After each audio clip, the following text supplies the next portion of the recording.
টানা ভারী বর্ষণ ও বৈরী আবহাওয়ায় স্থবির হয়ে পড়েছে পার্বত্য জেলা রাঙামাটির স্বাভাবিক জনজীবন। পাহাড় ধসের ঝুঁকি বেড়ে যাওয়ায় জেলার বিভিন্ন ঝুঁকিপূর্ণ এলাকা থেকে বাসিন্দাদের নিরাপদ আশ্রয় কেন্দ্রে সরিয়ে নিচ্ছে জেলা প্রশাসন।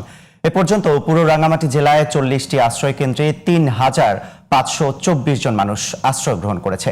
রাঙামাটি প্রতিনিধি মিল্টন বাহাদুরের রিপোর্টে জানাচ্ছেন মাসুমা ইসলাম। কেসারেন শেকড় থেকে শিখরে। অধিক বৃষ্টিপাতের ফলে পাহাড় ধসের আশঙ্কা দেখা দিয়েছে।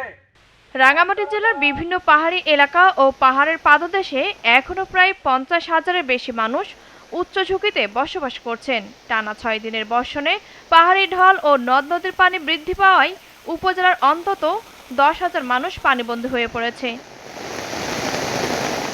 বৈরী আবহাওয়ার কারণে জেলার সব প্রাথমিক বিদ্যালয়ে শ্রেণী কার্যক্রম বন্ধ রয়েছে। স্থগিত করা হয়েছে আজকের উচ্চ মাধ্যমিক পরীক্ষা।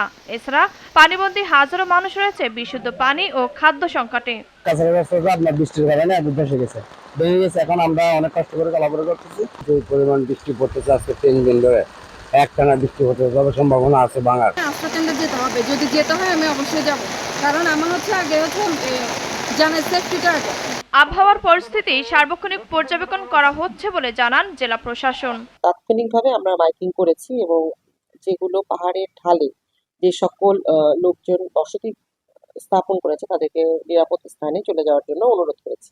রাঙামাটির দুর্গত এলাকা পরিদর্শন করেন ভূমি ও পার্বত্য চট্টগ্রাম বিষয়ক প্রতিমন্ত্রী ব্যারিস্টার মীর হেলাল উদ্দিন।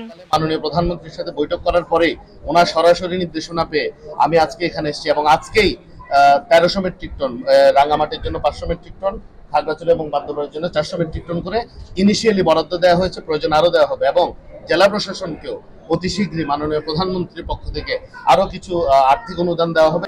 দুর্যোগকালীন সময়ে যেন কোনো জানমালের ক্ষতি না হয় সেই দিকে লক্ষ্য রেখে দুর্যোগের সময় সবাইকে আশ্রয় কেন্দ্রগুলোতে আশ্রয় নেওয়ার আহ্বান জানিয়েছে প্রশাসন।